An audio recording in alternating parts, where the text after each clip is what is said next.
Nandito na sa doon. Sobrang daming tao. Sauran kasi, pero ibang lahi naman, hindi naman mga Pilipina. Nagbike lang ako. No license. Daming tao. Ngayon sa G. Mas meron ditong market kasi nga is magsasyabat ng mga bulaklak. Pauwi na ako. Ay, ang cute naman ito. Okay. Roses.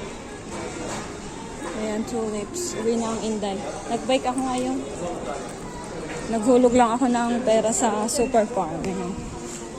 Pauwi na ako. Pagkatas ko sa bangko, pumunta ako dito. Kasi pag dito sa super farm, mas mabilis pumasok yung pera.